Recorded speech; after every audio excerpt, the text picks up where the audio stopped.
నమస్తే, welcome to I dream talking point with Kavitha. ప్రపంచ దేశాలను గడగడలాడించినటువంటి పశ్చిమాసియా అగ్రరాజ్యం ఇరాన్ సర్వోన్నత నాయకుడు సుప్రీం లీడర్ ఖమేనీ మరణం తర్వాత ఆయన కుమారుడు మొస్తబా ఖమేనీ ప్రస్తుతం ప్రాణభయంతో అజ్ఞాతంలోకి వెళ్ళిపోయారు అనేటువంటి వార్తలు ఇప్పుడు సంచలనం కలిగిస్తున్నాయి. మొస్తబా ఖమేనీ బయటి ప్రపంచానికి పూర్తిగా దూరంగా ఒక తెలియని రహస్య ప్రదేశంలో నివసిస్తున్నట్టుగా అమెరికా నిఘా వర్గాలను ఉటంకిస్తూ ప్రముఖ అంతర్జాతీయ వార్తా సంస్థ సిబిఎస్ న్యూస్ ఈరోజు ఒక సంచలన కథనాన్ని వెల్లడించింది.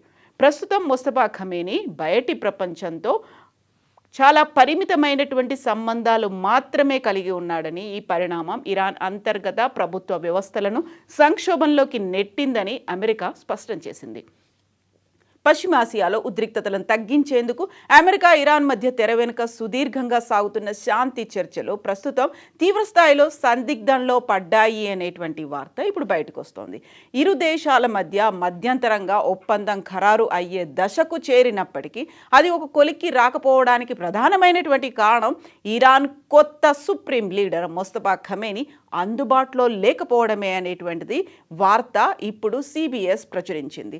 ఇరాన్ అధినేత ప్రస్తుతం ఎవరికీ దొరకకుండా ఒక అత్యంత సురక్షితమైనటువంటి రహస్య ప్రాంతం అంటే బంకర్లో తలదాచుకున్నట్లుగా అమెరికా ఇంటెలిజెన్స్ వర్గాలు సంచలన ప్రకటన చేశాయి.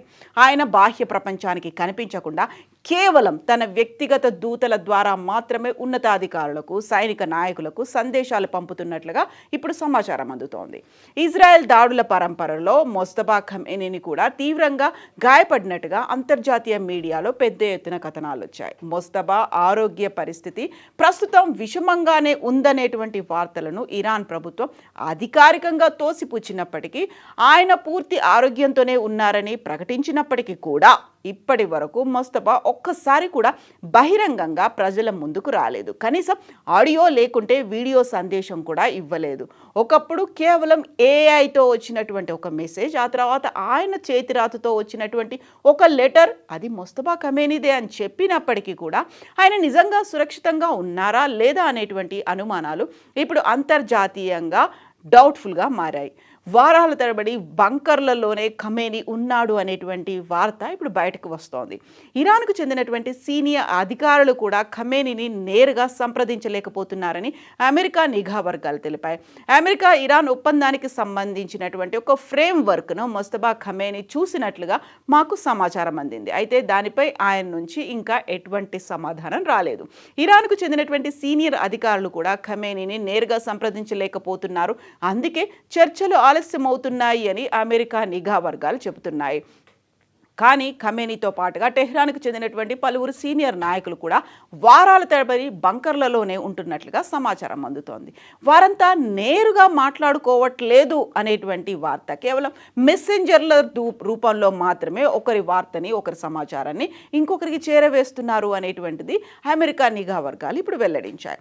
ఇప్పటి వరకు బహిరంగంగా కనిపించినటువంటి మొస్తబా ఖమేనీ ఫిబ్రవరి 28న ఇరాన్పై అమెరికా, ఇజ్రాయెల్ దాడులు ప్రారంభించినటువంటి తొలి రోజే Iran supreme leader Ayatollah Ali Khamenei మరణం తర్వాత అదే రోజు దాడుల్లో ఈయన తీవ్రంగా గాయపడి ఉంటారు అనేటువంటి వార్త, అది ఇప్పటికీ సస్పెన్స్గా కొనసాగుతోంది. ఆ తర్వాత అలీ ఖమేనీ మరణం తర్వాత మొస్తబాను తమ సుప్రీం లీడర్గా ఇరాన్ ఎన్నుకుంది. అయితే ఇజ్రాయెల్ జరిపినటువంటి దాడుల్లో మొస్తబా కూడా తీవ్రంగా గాయపడ్డారని, ఆయన ఆరోగ్య పరిస్థితి గురించి పలు వార్తలు, వదంతులు వచ్చినప్పటికీ ఇరాన్ ఖండించింది. ఆయన ఆరోగ్యంగానే ఉన్నారు అంటూ వెల్లడించినప్పటికీ ఇప్పటి వరకు మొస్తబా బహిరంగంగా కనిపించలేదు, మాట్లాడలేదు. దీంతో అనుమానాలు అనేది విపరీతంగానే ఉన్నాయి.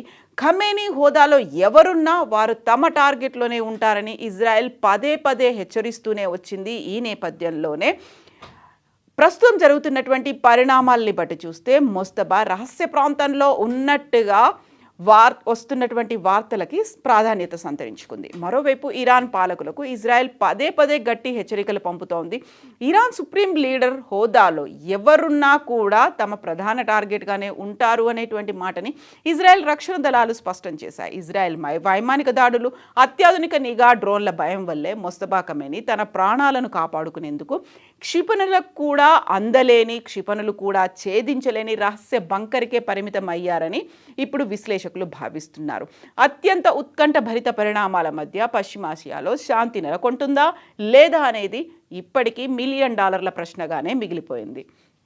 ముందుగా శాంతి ఒప్పందం కుదుర్చుకున్న తర్వాత, అంటే అమెరికా అధ్యక్షుడు డొనాల్డ్ ట్రంప్ ముందు నుంచి చేస్తున్నటువంటి డిమాండ్, యురేనియం శుద్ధి చేసినటువంటి నిల్వలను వదులుకునేందుకు టెహ్రాన్ అంగీకరించింది అనేటువంటి వార్తలు వచ్చినప్పటికీ ఆ తర్వాత ఖండనలు కూడా వస్తున్నాయి.